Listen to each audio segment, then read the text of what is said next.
Over the past few weeks, BARDA reviewed 22 mRNA vaccine development investments and began canceling them. Let me explain why. Most of these shots are for flu or COVID, but as the pandemic showed us, mRNA vaccines don't perform well against viruses that infect the upper respiratory tract. Here's the problem. mRNA only codes for a small part of the viral proteins, usually a single antigen. One mutation and the vaccine becomes ineffective. This dynamic drives a phenomenon called antigenic shift, meaning that the vaccine paradoxically encourages new mutations and can actually prolong pandemics as the virus constantly mutates to escape the protective effects of the vaccine. Just 2 weeks after Health and Human Services Secretary Robert F. Kennedy Jr. defunded federal research into mRNA vaccine research, the Food and Drug Administration approved new mRNA COVID vaccines. This comes on the heels of the mass firings of the CDC director, the CDC's chief immunologist, and nearly 600 other federal medical bureaucrats. Now, here's what the White House Press Secretary Caroline Leavitt had to say on that. Listen. The President and Secretary Kennedy are committed to restoring trust and transparency and credibility to the CDC by ensuring their leadership and their decisions are more public-facing, more accountable, strengthening our public health system, and restoring it to its core mission of protecting Americans from communicable diseases, investing in innovation to prevent, detect, and respond to future threats. That's the mission of the CDC, and we're going to make sure that folks that are in positions of leadership there are aligned with that mission. Clearly, there is some kind of war going on behind the scenes of the Trump administration. And it seems RFK has won a few battles of late, but we're not quite sure who exactly is winning this fight, especially in light of the fact that the government keeps approving new mRNA technology. Meanwhile, as the New York Post reported yesterday, RFK Jr. ordered the existing COVID-19 mRNA shots to be heavily restricted for use amongst the general population. Now, this makes good on a key campaign promise of RFK Jr., who has long been skeptical of vaccines in general, but specifically has railed against the clock shots. But RFK hasn't outright necessarily banned the COVID-19 mRNA jabs. Instead, he's taking what you could call a fairly libertarian approach and simply restricting them for the general population and instead making them available to the elderly. And is the libertarian approach what's needed here, though? I think we're in need of some clarification, and we know just the man who helped us out. He is the man who helped to invent the mRNA technology. He's a physician, bioethicist, scientist, and author most recently of the book War, Enforcing the New World Order, which is an excellent book. He's also on the ACIP board. And it's good to see you, Dr. Robert Malone. Thank you for joining us. Thanks, Emerald. And just to get this disclaimer out so I don't get spanked by CDC and HHS comms, I'm speaking for myself, not for the government, or the CDC, or for the ACIP. That is completely understood, and I'm glad you made that clarification. But I'm also hoping that you can help us understand better what's going on.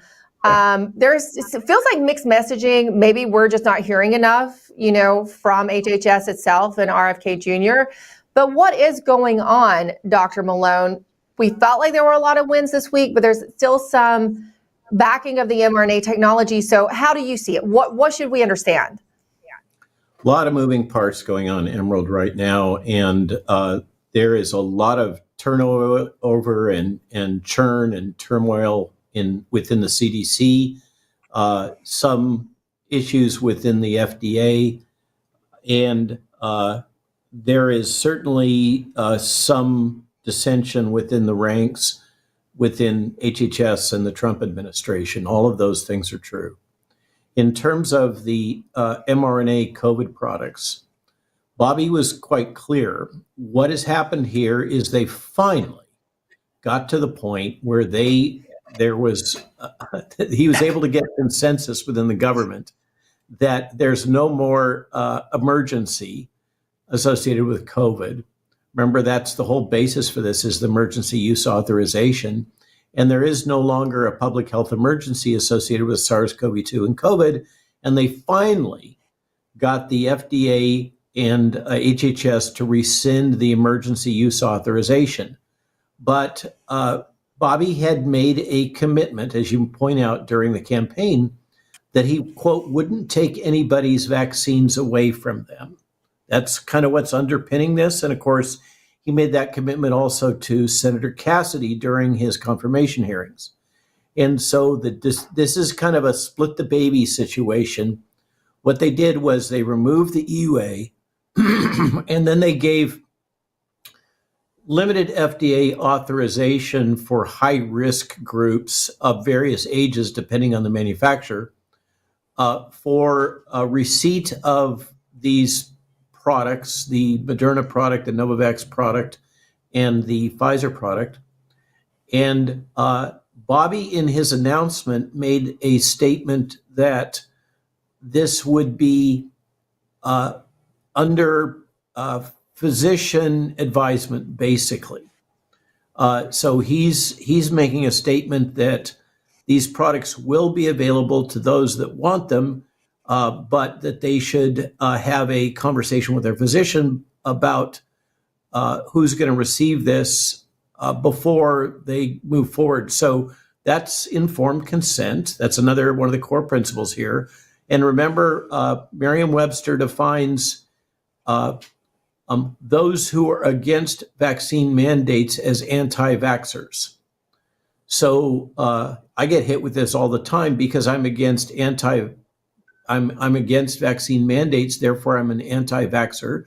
And so by that definition, so is the secretary. The secretary is against mandates, but he doesn't want to take people's vaccines away, and he wants to stop the emergency use authorization, and has done so. So that's how we end up with this rather convoluted position that, this is another case of when you try to please everyone, you please no one. And certainly the base is not particularly happy with this. Exactly. And some would say, here's the argument I see with what you said about people having informed consent. Many MAHA supporters suggest that even though there are not mandates, that the EUA has been removed, that there's really still no true informed consent, and that many doctors out there won't, quite frankly, inform their patients of the dangers and the adverse effects. So I'm going to choose my words very carefully here because I'm under direction from HHS comms and CDC comms not to make forward-looking statements about what the plans are at the ACIP and what may occur, say, for instance, in the upcoming meeting on September 18th and 19th, having to do with the possible report from the ACIP COVID working group that is focusing on this new terms of reference is the technical phrase that's used, that's been published. So you can look it up. And in that terms of reference, so I'm alluding to public information, you will find that the COVID working group, of which I'm a member, and it's headed up by Retzef Levy of MIT, full professor, who is a professor of risk mitigation and management, basically. We have developed the working group, COVID working group has developed what is termed terms of reference, which is basically a list of topics that we are going to investigate and use the information, the data that we gather from that investigation to make advisory recommendations to the director of the CDC. Of course, there is no director of the CDC and only an interim director. And so functionally, our recommendations will go to the secretary to approve or enact or reject. So that's what's coming down. And if you look at those terms of reference, you will see that there is a granular list of concerns, let's say, about the nature of the data concerning these products and the adverse events. And that will all be thoroughly investigated and under these terms of reference that are public. And you might expect that the findings will be discussed openly at the upcoming ACIP meeting, and they will be the basis for the the ACIP recommendations to the director of the CDC about whether or not these products should be used, and if so, in what way. So the FDA has authorized them for interstate marketing. That's what FDA does under this limited criteria of individuals with at least one high risk factor. But the CDC essentially establishes standard of care. And contrary to what the American Academy of Pediatricians thinks, since they have come out with their own new vaccine schedule in which they recommend that all children receive these products, you might speculate that today's ACIP, which does not receive funding from every single major vaccine manufacturer, unlike AAP, may come up with a different set of recommendations. And those set of recommendations might include the criteria of authorization with physician advisement.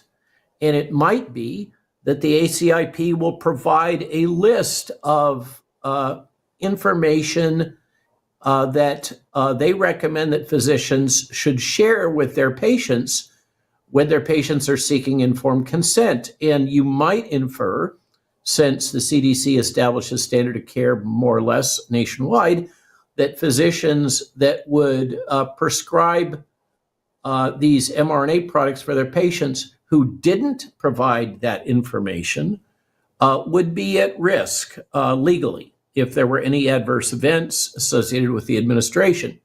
So that is what you might think could happen at the upcoming meeting. Over. Over. We will be watching that very, very closely and breaking it down in great detail on this show. That's happening very soon in September. Sounds like it could be very interesting, Dr. Malone. You did touch on something else I wanted to ask you before we ran out of time, and that's the fact that there is now no CDC director. In fact, there's been a great purge at the CDC, much needed, if you ask me. Some of those people I can't believe we're still in there 8 months into the Trump term. What we've seen within the administration when some of these people have been removed from positions is not a rush to fill the position. I think of Marco Rubio, who even Trump joked earlier in the week, has like 4 jobs right now. So Labor Day is going to be especially special to him, Marco Rubio said. Is this perhaps a case that we could see perhaps Secretary Kennedy kind of fulfilling more than one role? Will there be a rush to put in a new CDC director, or can you operate without one at this moment for the foreseeable future? So I'm sorry the name escapes me, but there has already been appointment of an interim CDC director. It was Bobby's assistant secretary of health that is going to be filling that role, and he may go from temp to perm. He is another data wonk that's very acceptable to the Silicon Valley crowd and has close ties to Peter Thiel, just to say. We'll see how that goes. Clearly, there is an interest in the part of Secretary Kennedy and the Trump leadership that the CDC should have a director who is very facile with modern big data analysis. And that makes sense that such a person, and that's the characteristics. There were 2 characteristics that were associated with Susan Monterez. One was her background in basically big data and AI from when she was running the NIH IARPA, I think it was called, and her willingness to terminate people that were not on mission, let's say, within the CDC when she was acting director. I think that her decision shortly after appointment to go and complain to Senator Cassidy about the secretary, her boss, I don't see how the secretary or the president had any other option other than to suggest that she finds other employment.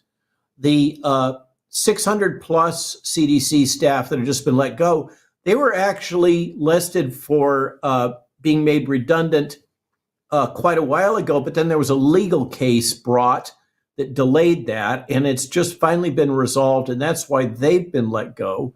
And then with Susan out, there was a sudden cascade of high-level resignations of people like the notorious Dmitry Dusalakis, who was basically the COVID whisperer to Rochelle Walensky, appointed initially to the CDC as senior equity advisor, and is notorious for his multiple high-profile photo spreads in various, let's say, I'll just say gay magazines dressed in S&M bondage leather attire.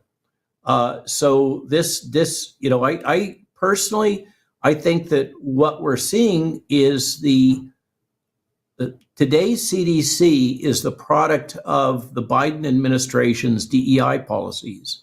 It's very different from the CDC, which had problems that I knew of back when I lived down in Atlanta and attended ACIP meetings all the time.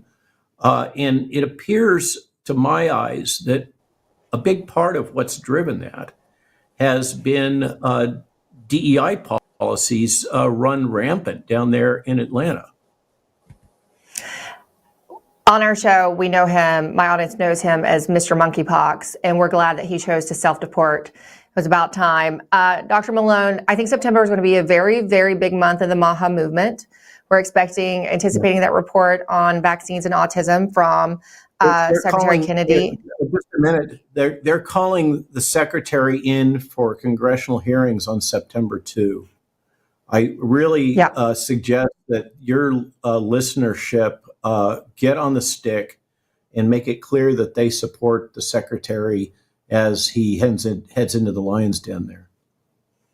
I think you're absolutely right. People don't understand the kind of pressure that is involved in the federal bureaucracy. It's very tough to go against the grain and to get any wins. Like I said, September is going to be a big month. We'll kick it off with his appearance before Congress on September 2nd. We're anticipating that major report. And obviously the ACIP meeting of which you will be a part. We'll share that with our audience as well. Dr. Malone, thank you for taking the time today to speak directly with my audience. We appreciate hearing directly from you.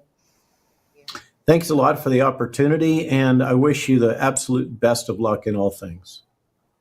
You as well. Thank you. Up next, the DOJ is still fighting the Proud Boys. Carrie Castronova has the story after the break.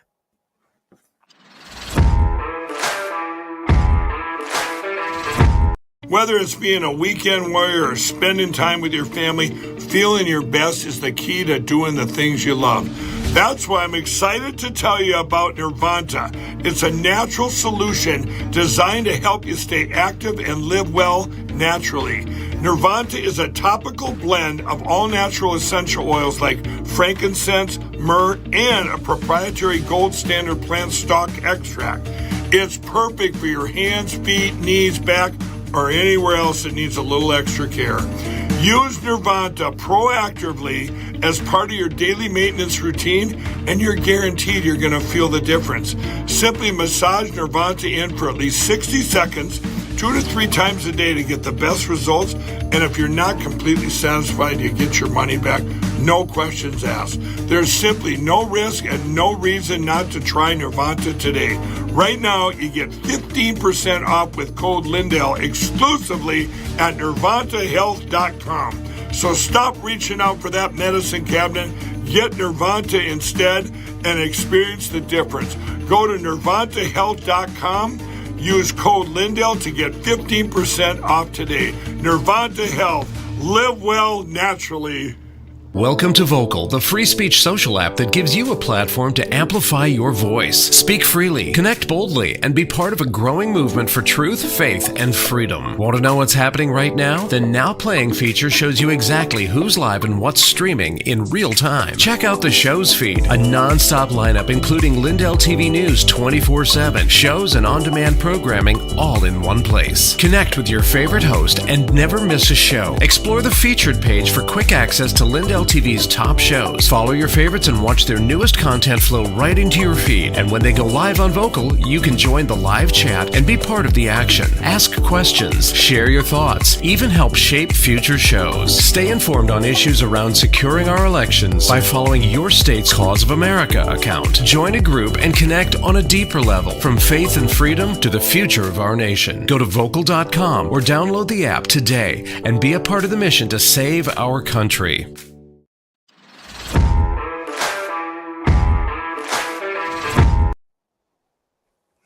In a disappointing turn of events, Pam Bondi's DOJ has filed paperwork to dismiss a $100 million lawsuit that was filed by the Proud Boys over the political persecution that they faced and suffered in the wake of January 6th. Our very own White House correspondent, Kara Castronova, has the story. More controversy is erupting inside the Department of Justice. A senior federal trial attorney by the name of Sigmund F. Fuchs has filed paperwork to dismiss a $100 million lawsuit brought by the Proud Boys, who were politically persecuted by President Biden's DOJ after the events of January 6th. The lawsuit, filed in June by Proud Boys leader Enrique Tarrio and the so-called Seditious Five, accuses the Biden administration's Justice Department of waging a, quote, egregious and systematic abuse of the legal system, end quote, to silence Trump supporters. The Proud Boys attorneys say they were targeted with inflated charges, deprived of due process, and handed decades-long sentences before President Trump ultimately pardoned or commuted them earlier this year.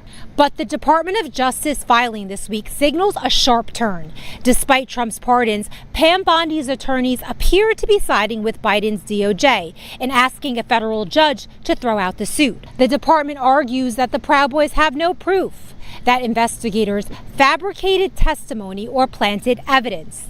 They cite detention hearings and what they called, quote, incontrovertible photo evidence, end quote, of members inside the Capitol. That's a strange statement from the current DOJ, considering the now mostly undisputed fact that simply walking around the Capitol and taking photos does not equate to seditious conspiracy. The timing is explosive. Just days ago, the Biden's DOJ star witness against the Proud Boys, Jeremy Bertino, recanted, admitting under oath that FBI officials threatened and coerced him to commit perjury in order to secure their seditious conspiracy convictions of the Proud Boys. Were you forthcoming?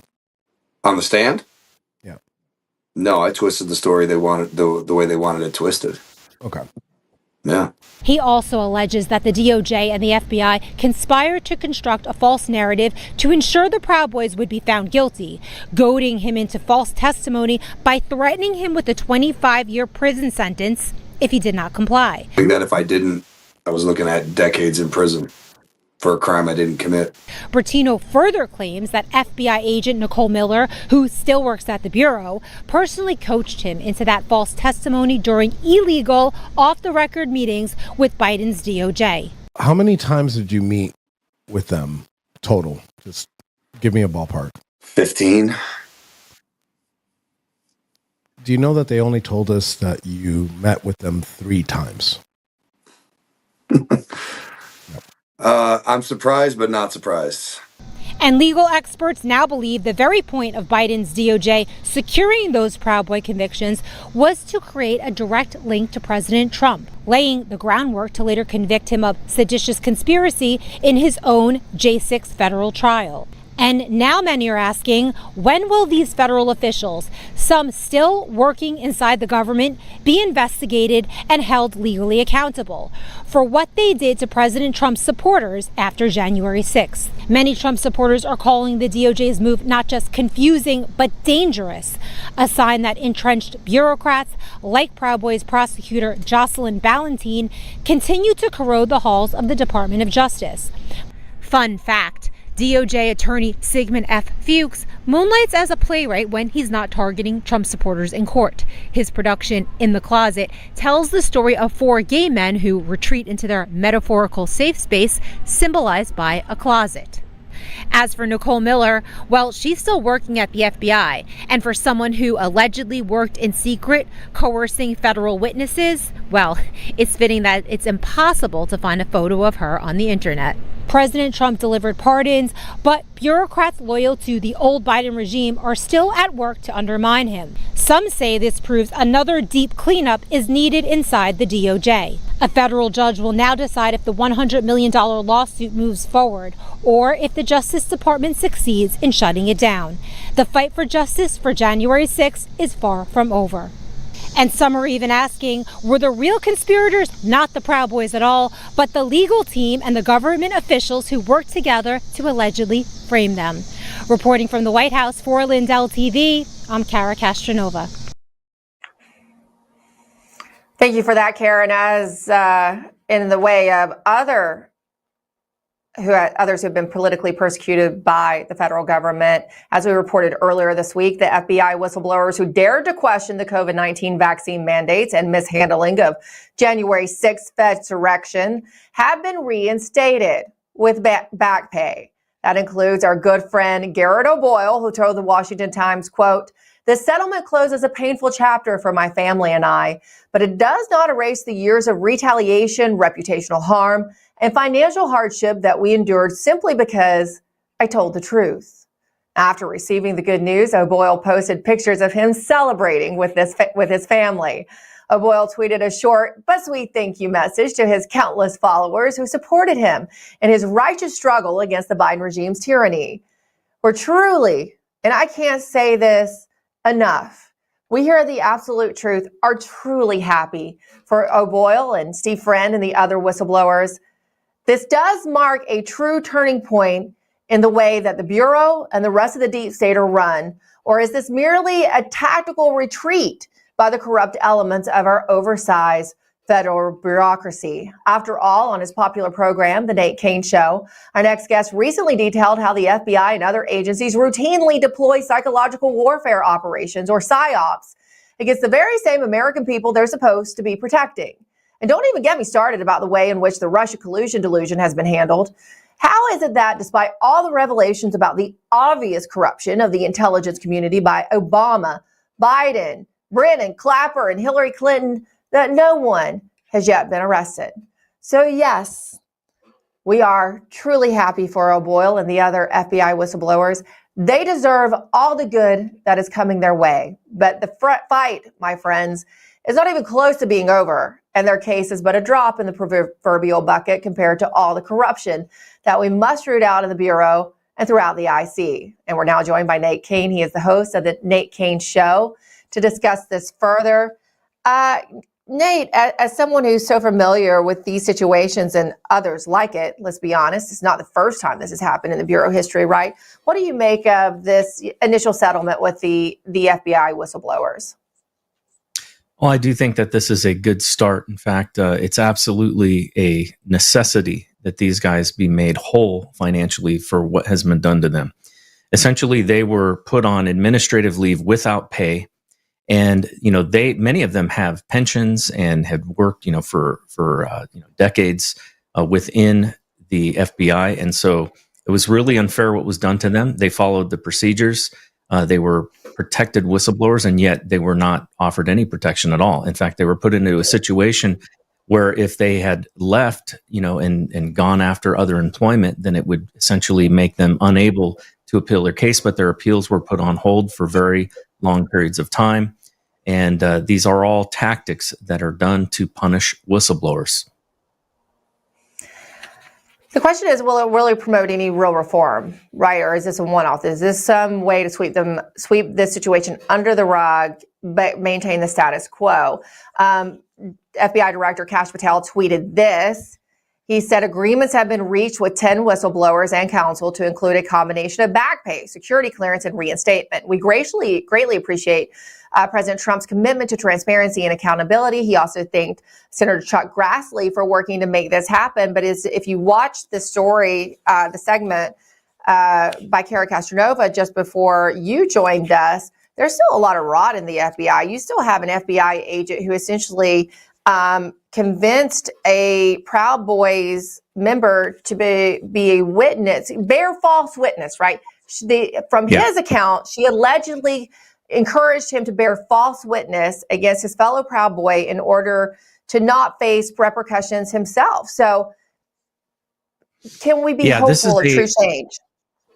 Yeah, this is a continual problem. There has been, let's face it, you had a federal judge who said there were, hundreds of thousands of illegal uses of Section 702 of FISA, essentially violating American citizens' Fourth Amendment rights to spy on them illegally.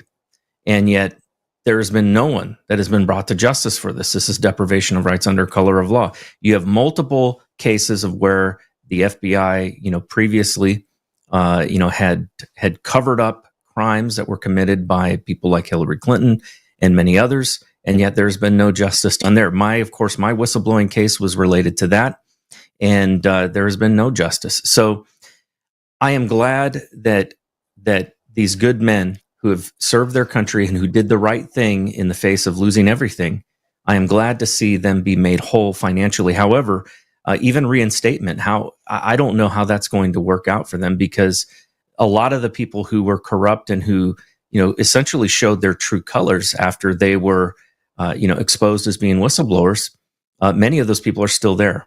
So there is still a lot of rot within the FBI.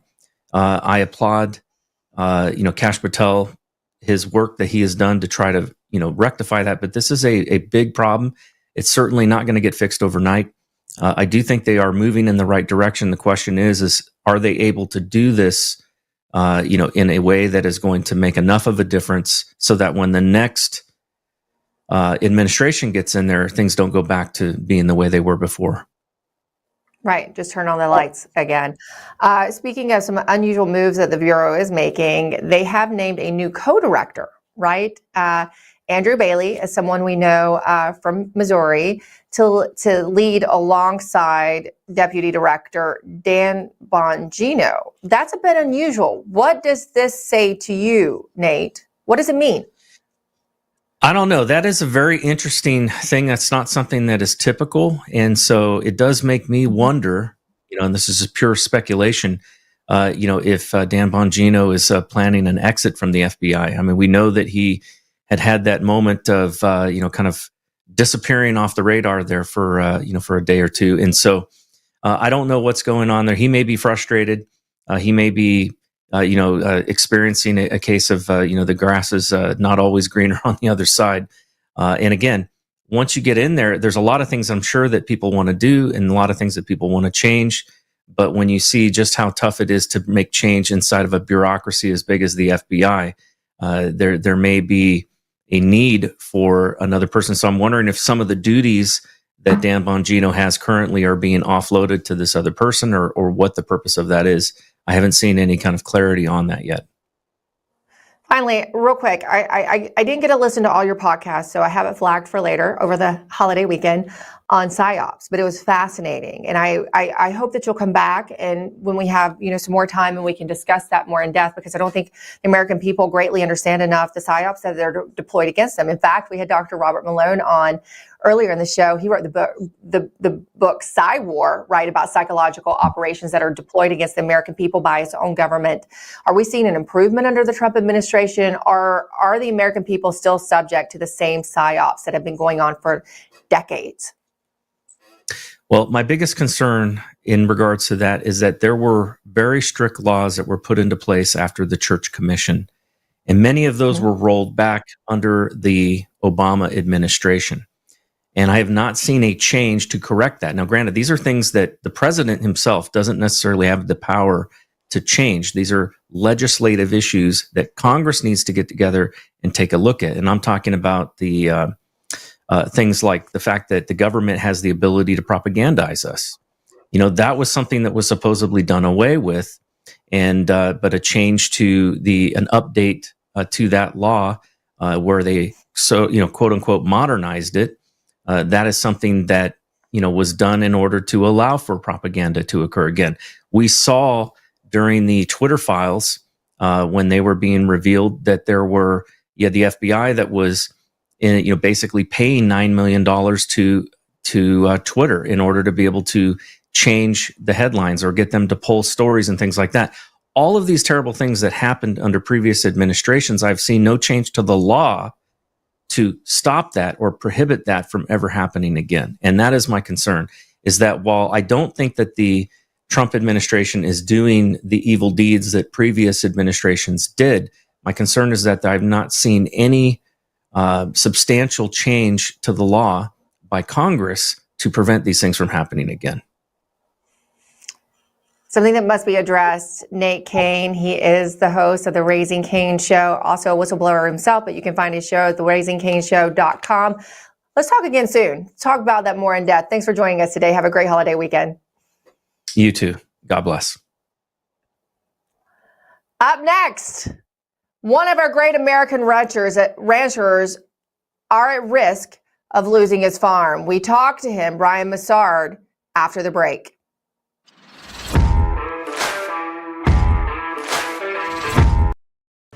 With everybody talking about making America healthy again, I thought today'd be a great day to talk to all my fellow patriots about the importance of making your homes healthy again. Well, we have proudly partnered with airwaterhealing.com and their revolutionary whole home air purification system. The V3 from Air Water Healing does 3,000 square feet of purification. It eliminates dust, mold, viruses, and odors. But here's the part I love. They require no filters to ever be changed and virtually no maintenance. Whether you suffer from asthma, allergies, seasonal bronchitis, or just want to protect your family from the flu or even greater threats, don't wait to get your V3 from airwaterhealing.com today. Use code Lindell for 20% off in savings and free shipping. That's promo code Lindell at airwaterhealing.com. Let's face it, you can't trust Big Pharma. They've already tried to block ivermectin, hydroxychloroquine, and raise prices on everything from antibiotics to your daily meds. Well, there's good news. All Family Pharmacy is standing up for medical freedom and helping people get the treatments they actually want. My family and I use them all the time. They made it easy and affordable without the runaround. While other pharmacies are jacking up prices, they've actually dropped theirs. Ivermectin now starts at just $2 a capsule. Use my promo code Lindell10, you get an extra 10% off of that. You need ivermectin, antibiotics, or methylene blue, you name it, they've got it. They make it simple. You fill out a short online form, a licensed doctor reviews it, and your meds ship fast right to your front door. If you want to be prepared and have your medications on hand, this is your new pharmacy.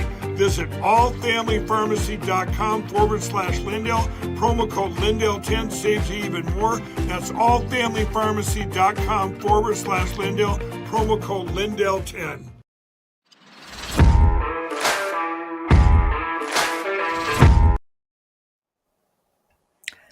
Are you ready to hear a shocking statistic? According to the advocacy group No Farms, No Food, quote, since 2013, America's farmers and ranchers have experienced nearly a 50% drop in net farm income, the largest multi-year drop since the start of the Great Depression. That's depressing. According to the University of Illinois, small farm bankruptcies are on the rise. In the year 2025 alone, one could describe the level of small farm failures as being a silent epidemic, a real crisis, not the totally made-up crisis the so-called elite routinely concoct to scare us all into ceding more power to said elites. America's small farmers and ranchers are under siege. These are the people who literally keep us fed and our grocery stores stocked. Without them, and they're seemingly going away fast, we are at the mercies of soulless, unforgiving, multinational agricultural companies. No help goes to these farmers. It goes to Ukraine instead. According to USA Facts, quote, from Russia's invasion of Ukraine in February 2022 through December 2024, the United States allocated a whopping $182.8 billion in emergency funding for the region. The folks at Farm Action describe how those big agricultural firms are exacerbating the collapse of small ranchers and farmers in America, saying input giants like fertilizer, seed, and chemical companies raise their prices not based on production costs or supply and demand, but on what they know farmers can pay. With costs climbing, farmers are forced to turn to Congress for help just to stay afloat. Lawmakers respond by raising subsidies through programs like crop insurance or price loss coverage, hoping to throw farmers a lifeline. But as soon as the money is available, these companies raise prices again, capturing the new funds for themselves. The cycle repeats. turning taxpayer dollars meant to support farmers into guaranteed corporate profits. It's this vicious cycle that is, as our friend, the independent war correspondent Michael Yon has been warning, leading to possible famine-like conditions over the next decade in America. Now we're joined by Brian Massard. He's a rancher and RFK Jr.'s quote-unquote ranch advisor. Now, unfortunately, he too, if you can believe it, even with his connections, is one of those ranchers under siege from the federal government. Brian, your story is truly unbelievable. Our good friend, mutual friend Steve Jarvis shared a bit of it on our show last week. How is it that you found yourself under attack by your federal government? Please explain. Well, we've been under attack from our federal government for decades now. You did a great job. That was a tremendous intro. The Federal Reserve gets out their monopoly money printing machine. Our federal government, our entire Congress is very good at spending it. It goes to Ukraine, the Ukraine war, goes to tariffs, it goes to transgender studies in Romania and places like that. And then we have to beg for some kind of emergency thing just to stay in business. And like you said, the wheel just keeps going around. And I tried to introduce that to, and I did introduce it to Secretary Kennedy when he was the candidate, that saturated fat has been lied about for over 70 years. And that is the number one cause of the destruction of rural America, small farms and ranches, and also the primary cause of chronic illness. And when I helped him sew those together and tie them together, those dots together, we really hit it off. And he asked me to educate him on saturated fat, because that's a big one to think about. You know, how saturated fat, how could it destroy rural America? How could it destroy small farms and ranches? And then in 1980, the USDA defined saturated fat as unhealthy.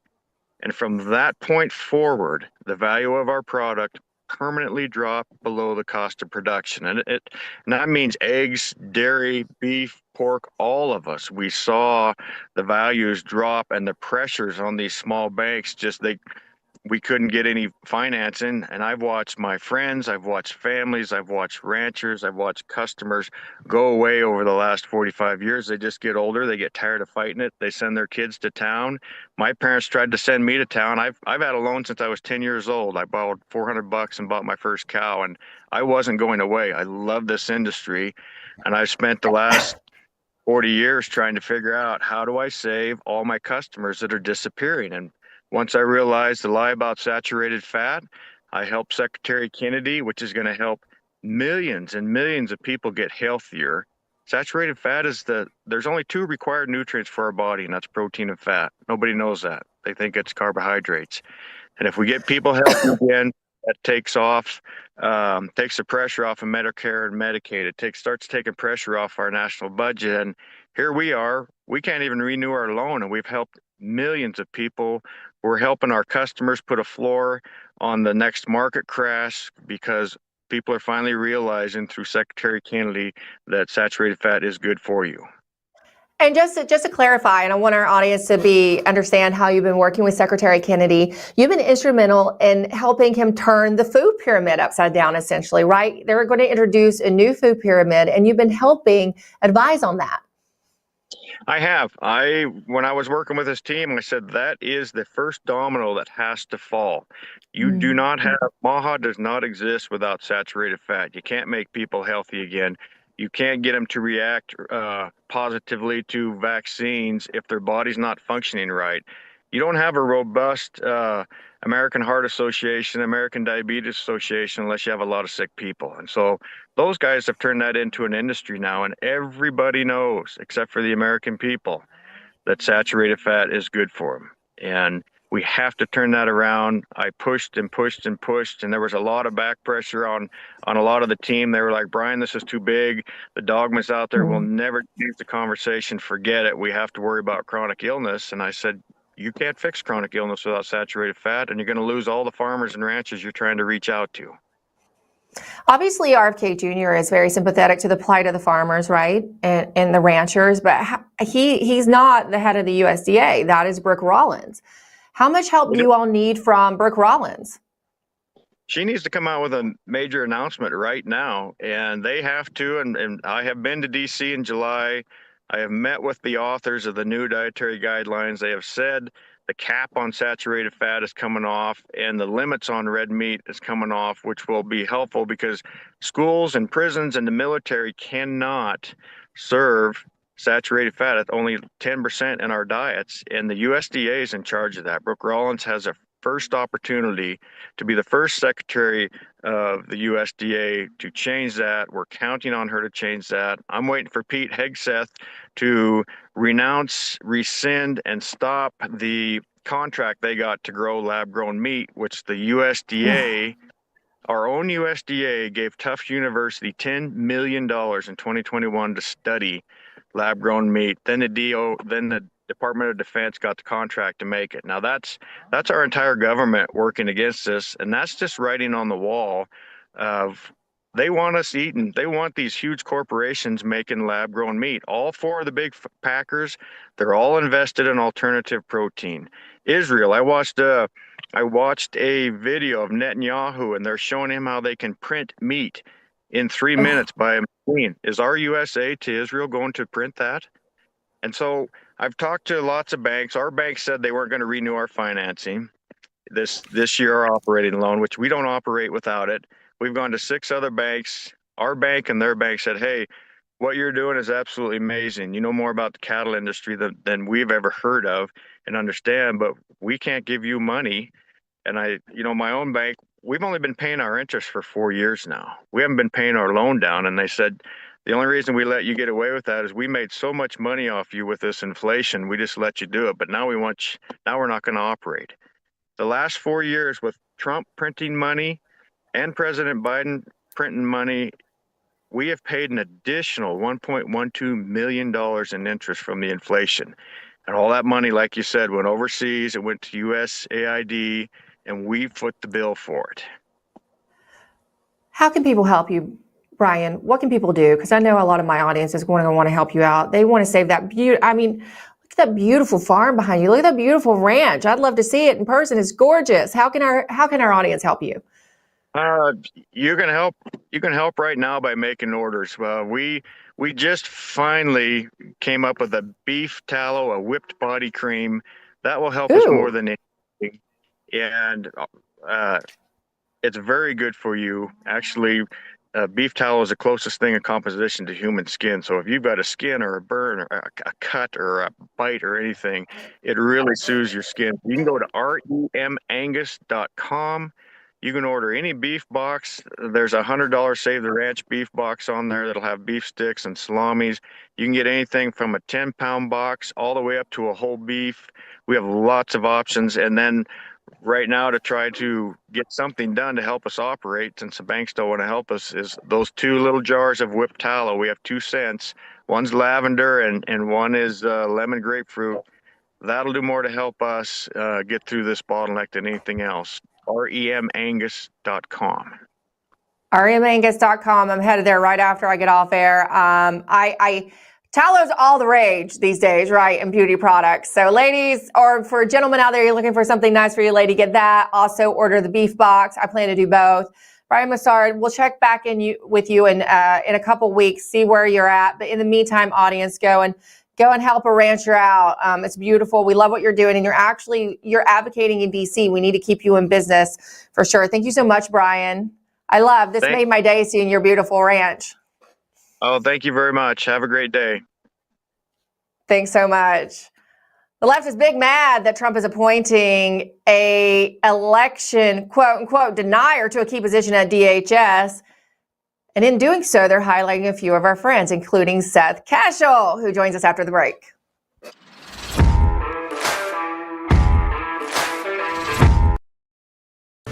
With everybody talking about making America healthy again, I thought today'd be a great day to talk to all my fellow patriots about the importance of making your homes healthy again.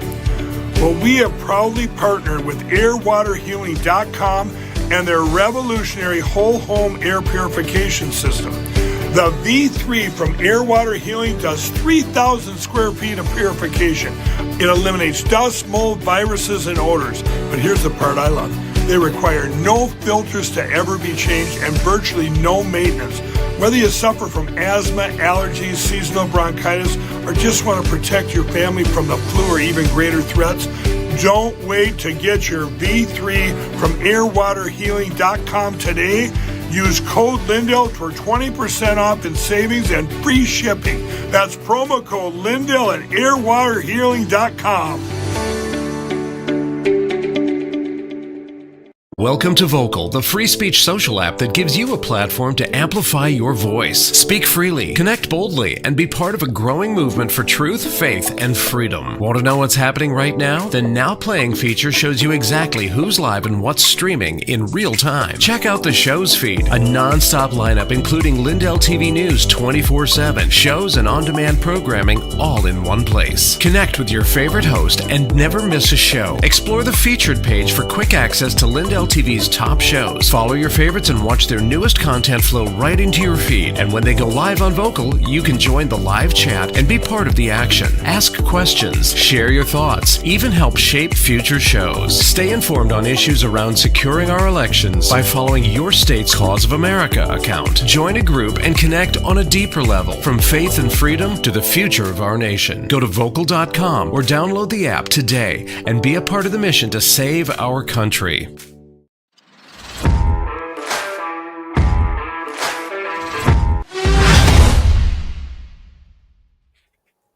Well, the left is losing its mind, especially Politico, hence the hit piece next to me. Now that election systems expert Heather Honey has been sworn in at the Department of Homeland Security as a Deputy Assistant Secretary leading election integrity for the Trump administration. Now, for those of you who may not be familiar with Honey's name and her qualifications, she is a longtime open source investigator focusing on elections. Particularly, she looks at vulnerabilities that leave election systems open to manipulation. Now, her investigations and expert witness testimony have aided in lawsuits in multiple states across the country. She also served as the lead investigator on President Trump's criminal defense team supporting his January 6th trial preparation. But Honey is probably best known for running the math in the state of Pennsylvania in 2020, showing that there were more votes than voters to the tune of 120,000+ votes. And Heather Honey's work has yet to be refuted. She's uncovered enough evidence to overturn the fraudulent 2020 election in multiple states all by herself. The ongoing media smear campaign against her appointment is being led by none other than Democrat supervillain Mark Elias himself. They're also taking aim at two other figures you know well, including our very own Mike Lindell, with Politico writing, quote, Honey's hiring at the Department of Homeland Security comes amid reports that Trump's administration has met with several other election conspiracy theorist. In recent months, Mike Lindell, the founder of MyPillow and one of the most prominent election conspiracy theorists, said in an email to supporters in June that he had met with the president twice in the previous 8 weeks. I can confirm that. They also went on to write, quote, Seth Keshel, an election modeler whose work on the 2020 election prompted challenges that were later dismissed, presented his research to White House personnel in May, he said on his Substack account. And Seth Keshel, the author of the Captain K Corner on Substack, join us now, Captain K's Corner. Seth, they're really upset that you've been talking to the White House with your data. Tell us more. There's good news out there, for people that think things aren't moving fast enough. The folks over at the White House are dead serious about election reform. They've got a lot of people that work on it. I'm not really supposed to talk too much about those meetings, but I did write about it. I wrote about it in May, and obviously President Trump is taking it very seriously. He had his initial executive order came out in the springtime, and just recently, right after the Anchorage summit with President Putin of Russia, talked about the mail-in voting, and it looks to me like he's about to put the axe to the root of the trees on mail-in voting, and that's absolutely essential. I wrote it up today on Captain K's Corner, the impact of mail-in voting over the last quarter century, so if you want to go in that direction, I'm more than happy to. Do. All right, so the graphics that I sent over to Dawn, there are 8 states that have universal mail-in voting. They're mostly Western. We're talking about Hawaii, Washington, Oregon, California, Nevada, Utah, Colorado, and Vermont. You can see them there. So the colors on the screen, obviously that's not who won the states in the last election. That is the shift from 2000 to 2024. And the reason I picked 2000 is because notably Washington and Oregon were considered battlegrounds going into that election. And because of California, a lot of attention gets diverted away from the Pacific Northwest and how corrupt those elections are. So anything in that darkest shade of blue, you're looking at a shift of more than 10 points from 2000 to 2024. Washington shifted 12.6% since 2000. Oregon has shifted more than 13 points. It was almost neck and neck there in 2000. So anywhere you have universal mail-in voting and automatic voter registration, 8 out of 8 of those states, 8 out of 8 universal mail states have gone to the left, and the average is 12.5 points. 15 out of the 24 states that have automatic voter registration, which goes hand in hand with the mail-in ballot corruption, 15 out of 24 have gone to the left, and the average is 2 points. West Virginia sort of diluted that. West Virginia is a Republican state that has automatic registration. But 17 of the 26 states without automatic voter registration moved to the right. So that's almost 2/3 of those, and the average was 4 points. So the most telling figure is that any states, if you move to the map with the blacked out states, the most telling figure is that states excluding universal mail-in voting and automatic voter registration, 17 out of those 25 states not blacked out on that map, or 68%, have shifted to the right since 2000, and the average shift is 6 points. So states with universal mail-in voting are 12.5 points left. States that are blacked out, no universal, no automatic registration, are 6 points to the right. So we have a delta of almost 18.5 points, which is as red as Missouri or as blue as Washington State. So the reason that the Democrats have made mail-in voting their hill to die on is because of the impacts of the map over a quarter of a century. It's very obvious that mail-in voting, automatic voter registration moves states left. There are some states that are not on that bad list that have moved left, and some of that's the product of urbanization. Texas is a good example. Also, home son George Bush not on the ticket.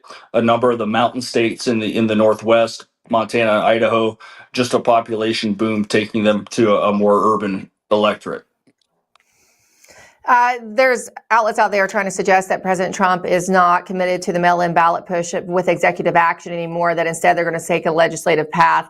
I don't think that's true. Do you, Seth, based on comments he's made directly publicly lately? I think he's definitely going to do some kind of executive action on mail-in ballots, right? And you just explained why it's so important to do so. Well, the executive action is the only way. Number one, the Republican majority in the House is way too small. And even if you could get something through the House, you've got a pretty unreliable Senate. I'm not sure if they'd be able to get something over with a 50 vote minimum.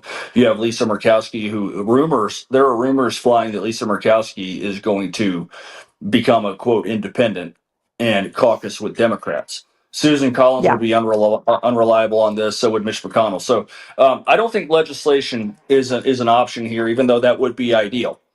We don't necessarily always live in an ideal political world, but there is absolutely a case for the federal government to take over federal elections. And then, of course, you can leave state elections to be state elections, but the budget that it would take to implement the federal elections in every state would make it difficult to run parallel competing election systems. But the underlying premise is that certain states are using their laws. It's easy to predict these states by what kind of laws they have on the books. Automatic voter registration, Harris only won 5 electoral votes not under automatic voter registration and lost 248, which is absolutely incredible to me.